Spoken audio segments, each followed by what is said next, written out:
Teen Kids News is at the Trump Tower in New York City. If you've been following this season of Celebrity Apprentice, you know it's been filled with drama.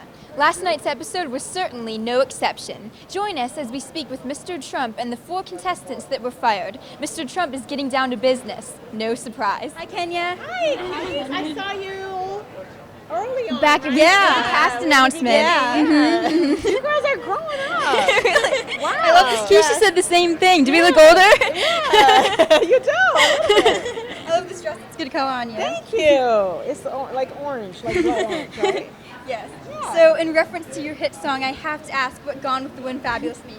You know what? It's an anthem to knowing and owning who you are. Because a lot of people like to bully you and say nasty things to you and say you're not pretty, or you're old, or you're tired, or you don't have money, or whatever the case may be. Just anything to put you down. So Gone with the Wind Fabulous really just means, you know what? I don't care what you say. I know I'm fabulous. So you can say what you want to about me. I am fabulous. I love that. That's great. So a few of the other cast members on the show felt that you said some things that were a little bit offensive. Looking back in retrospect, do you understand where they're coming from, or do you stand by what you said? I do stand by what I said. However, I would not teach people to respond to negativity. And I think that as much as I try to for the longest time, maybe the one comment that you say in response to the 100 negative things, that's what people remember. Yeah. Because I did so well the first 6 weeks of the show, and the one time I responded, and that's what everybody wants to write highlights about. Yeah. So I would just say to my younger fans or people watching is that, don't give people what they want. Right. Yeah, they want a negative reaction. They want the headline that you're mean, that you said things that you shouldn't say. Mm-hmm. And if you just ignore them, then they can't say that. That's great advice. Yeah. What would you say you learned about yourself from doing the show? I think I learned that I'm really strong. I'm really strong because a lot of people were gunning for me. A lot of people tried to embarrass me or humiliate me or paint me as a person that I'm not.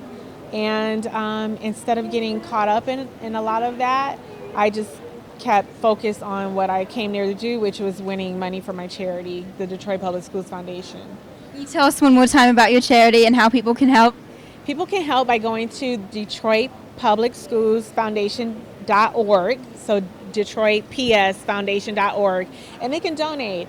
When I started the show, it was shot a year ago. Detroit was in bankruptcy. So a lot of the kids did not have the proper funding for their schools for education. And the foundation just sort of makes up the gap in what the public school systems aren't providing. And even though Detroit is in a better place, the kids still need those gaps to be filled because you want the kids to reach their highest achievement, educationally speaking, as possible. And no one should have an advantage because they have money. And so for me, the foundation just helps these kids to really thrive. And it's just something that's really close to my heart, being that I'm from Detroit also. And I'm sure the foundation appreciates you working so hard for them. Yes, I got $40,000. Amazing. Well, I got 20 from Celebrity Apprentice, and then I donated 20,000 of my own money too. Yeah. That's so great of you. Thank you. Thank you so It was much. easy to do. Yeah. For Teen Kids News, I'm Hannah. And I'm Cailin.